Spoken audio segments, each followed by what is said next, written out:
Good afternoon dear students.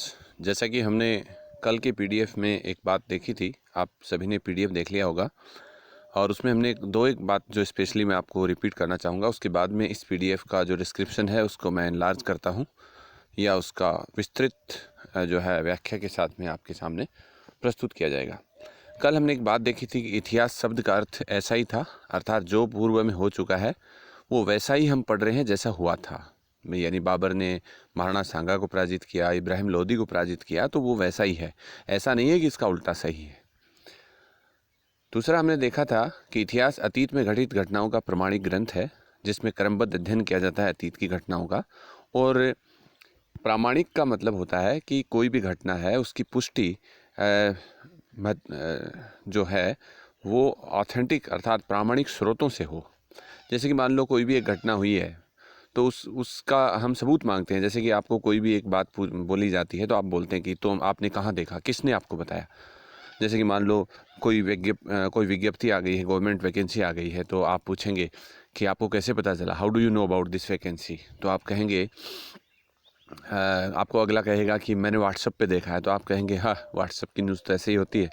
आपको कोई कहेगा कि मैंने राजस्थान पत्रिका या दैनिक भास्कर या किसी ऐसे जर्नल में देखा है या किसी ऐसी रोज़गार समाचार में देखा है या किसी गवर्नमेंट की ऑफिशियल वेबसाइट पे देखा है, तो वो प्रामाणिक स्रोत होगा।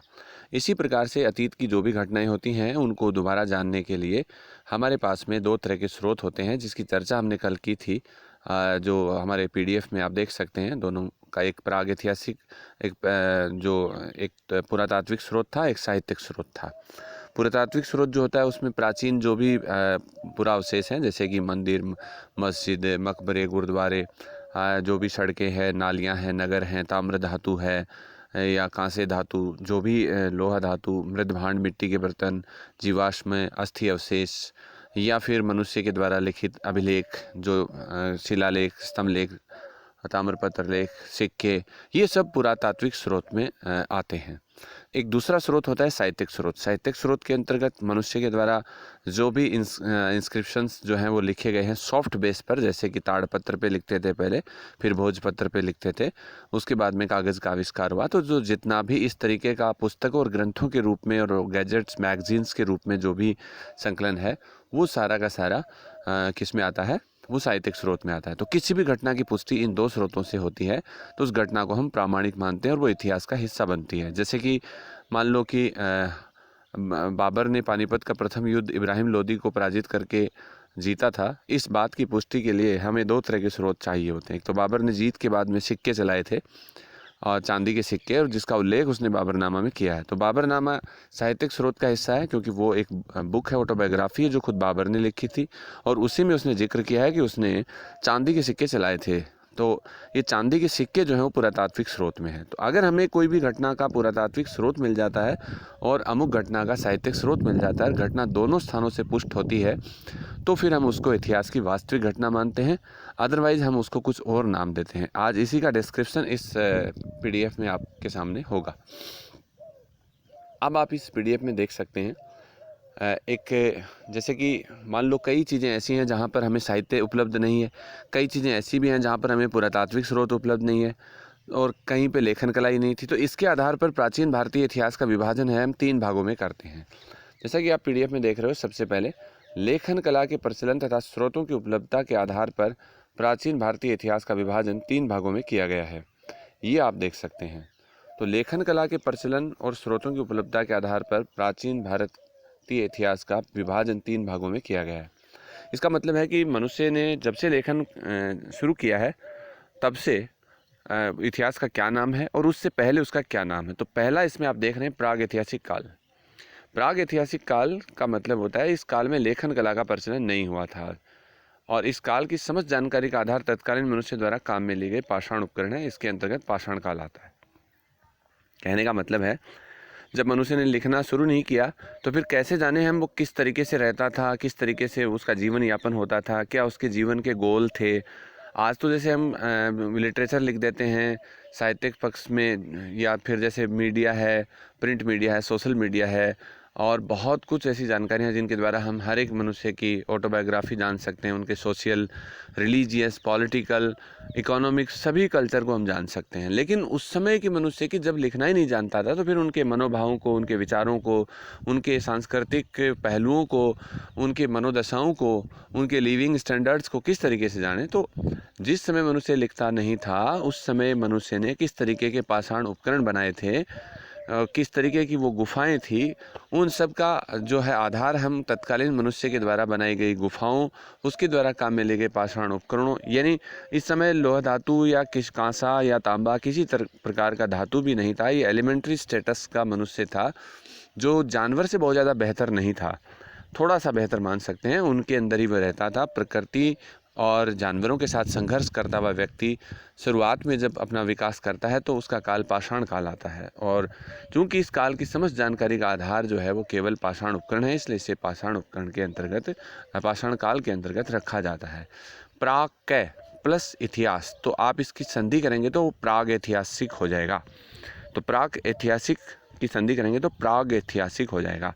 तो आप सीधा सा आपका यहाँ पर एक प्रश्न रहेगा कि प्राग ऐतिहासिक काल में कौन सा काल आता है, तो आप बताएंगे पाषाण काल आता है।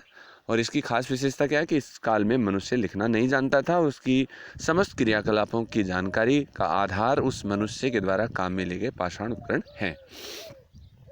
इसका समय अगर हम टेंटेटिवली देखते हैं तो 25 लाख ईसा पूर्व से लेकर, और ये विभिन्न चरणों में होता हुआ 1000 ईसा पूर्व तक आता है। इसकी जिक्र हम अलग से करेंगे आगे पैलियोटिक एज में। फ़िलहाल हम इतिहास के विभाजन का दूसरा पॉइंट देखते हैं, आधे ऐतिहासिक काल, जिसको हम अंग्रेजी में बोलते हैं प्रोटो हिस्टोरिकल एज। आधे ऐतिहासिक काल इतिहास का वह भाग है जब मनुष्य ने लिखना तो शुरू कर दिया था, लेकिन मनुष्य के पास जो है या तो लिखित सामग्री अपठित है या फिर लिखित सामग्री प्रामाणिक नहीं है। इसमें हम दो सभ्यताओं की बात करेंगे। देखो, इस काल में लेखन कला प्रचलित थी, लेकिन या तो लिखित सामग्री अपठित है, जैसे हड़प्पा सभ्यता। तो हड़प्पा सभ्यता की बहुत सारी सील्स अर्थात मोहर हमें मिली हैं, जिसके ऊपर लेखन कला की जानकारी मिलती है कि उनकी चित्राक्षर लिपि थी। लेकिन हम अभी तक उस लिपि को विभिन्न 37 प्रयास हो चुके हैं, लेकिन अभी तक वह अपठित है, हम उसको नहीं पढ़ पाए हैं। इसलिए हम वो एक्चुअली कैसी सभ्यता थी इसके बारे में उतना सटीकता से वर्णन या जानकारी हासिल नहीं कर सकते हैं जितना हम अभी पढ़ रहे हैं। इसमें हो सकता है बदलाव भी हो जाए। हाँ, जैसे कि मान लो अब जैसे कोई मूर्ति आपको दिखती है तो आप ये कह सकते हैं मूर्तिकार थे। घड़ा दिखता तो हम कह देंगे मृदभांड कला थी। नगर देखते हैं तो हम बोलेंगे नगर नियोजन था। लेकिन पशुपति शिव की जो मूर्ति हम जो मूर्ति है या फिर जैसे मोहर के ऊपर उसका चित्र है, तो उसको हम शिव मानते हैं। हो सकता है वो उनके कबीले का कोई प्रधान हो सकता है वो कोई और हो। तो कहने का मतलब जितना सटीकता के साथ में, अगर ये पुरातात्विक स्रोत हो गया, लेकिन जब तक हम उसकी लिपि को नहीं पढ़ पाएंगे तब तक हम जान नहीं पाएंगे कि क्या वाकई जो हम जान रहे हैं वो वैसा ही था जैसा उन्होंने जिया था उस समय। तो ये थोड़ा सा एक इन्वेस्टिगेशन का विषय रहता है। फिर दूसरा कंडीशन इसमें आता है लिखित सामग्री की प्रामाणिकता संदिग्ध है, जैसे कि वैदिक सभ्यता।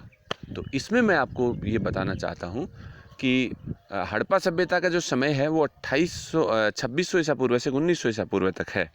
यानी 2600 ईसा पूर्व, जैसा कि मैंने कल आपको PDF भेजा था, जो भी ईसा पूर्व का होता है जो ईस्वी सन में जोड़ दिया जाता है। जैसे आज 2020 है तो इसमें आप 2600 ईसा पूर्व जोड़ दो, तो ये आपका लगभग 4500 साल से पुराना हो जाएगा। यानी हड़प्पा सभ्यता आज से 4500 साल पहले या 4600 और समथिंग साल पहले अस्तित्व में थी। यानी आप 2020 को 2600 में जोड़ेंगे तो वो आपका 4620 साल के करीब आ जाता है, ठीक है ना।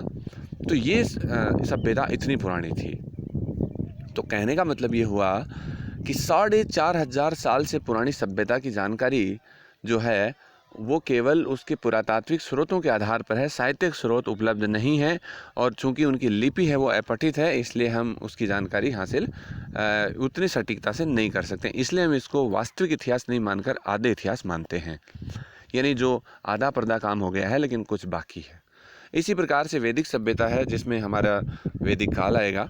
और वैदिक काल जो है उसमें आप यूँ कह सकते हैं कि जैसे कि हमारा ऋग्वेद काल है जो 1500 ईसा पूर्व से 1000 ईसा पूर्व तक है, फिर उत्तर वैदिक काल है जिसमें यजुर्वेद, सामवेद, अथर्ववेद, ब्राह्मण साहित्य, फिर आरण्यक और उपनिषद तक का समय है। तो ये 1000 ईसा पूर्व से 600 ईसा पूर्व तक है। तो कहने का मतलब ये हुआ कि ऋग्वेद काल और उत्तर वैदिक काल दोनों को मिलाकर वैदिक काल बोलते हैं का समय 1500 ईसा पूर्व से 600 ईसा पूर्व तक है।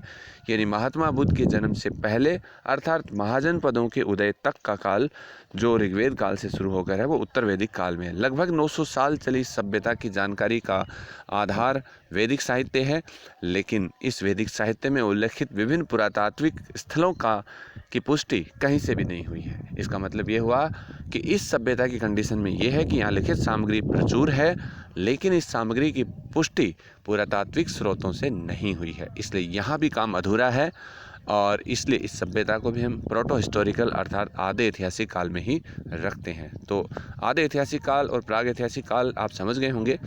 जो मैंने शुरू में आपको एक बात बताई थी कि इतिहास की सटीक परिभाषा या इतिहास की सटीक सामग्री वह है जिसकी पुष्टि पुरातात्विक स्रोत और साहित्यिक स्रोत दोनों से होती है। तो पहली कंडीशन में पुरातात्विक स्रोत हड़प्पा में खूब हैं लेकिन साहित्यिक स्रोत से अपुष्ट है और लिपि अपठित है। दूसरी कंडीशन में साहित्यिक स्रोत प्रचुर हैं लेकिन पुरातात्विक स्रोतों से उसकी पुष्टि नहीं है। इसलिए दोनों ही कंडीशन में दोनों सभ्यताओं को हम आधे इतिहास के अंतर्गत रखते हैं। ये आजकल कंसेप्चुअल प्रश्न है जो आपके कॉम्पिटिटिव एग्जाम्स में भी आते हैं, प्लस बदलते सिनेरियो में आपके विश्वविद्यालय परीक्षाओं में भी इस तरह के सवाल देखने को आपको मिलेंगे। ये लगभग विस्तार ही है जो आपने 12वीं क्लास तक की हिस्ट्री पढ़ी है उसका एक थोड़ा सा बड़ा हुआ रूप है। बेसिक्स है वो 11th-12th में लगभग पूरे आ जाते हैं और जो न्यू कमर्स हैं उनके लिए भी कोई ख़ास बात नहीं है, उनको डरने की ज़रूरत नहीं है। हाँ, तीसरा इसमें फेज है वो है हमारा है हिस्टोरिकल एज, ऐतिहासिक काल। जैसा कि मैंने आपको बताया था कि 6वीं सदी ईसा पूर्व अर्थात महात्मा बुद्ध की सदी, महात्मा बुद्ध का जन्म 563 ईसा पूर्व में हुआ था। तो वो आज से लगभग 2600 साल और समथिंग क्यों मान सकते हैं आप, यानी लगभग 2500 साल पहले पैदा हुआ व्यक्तित्व है।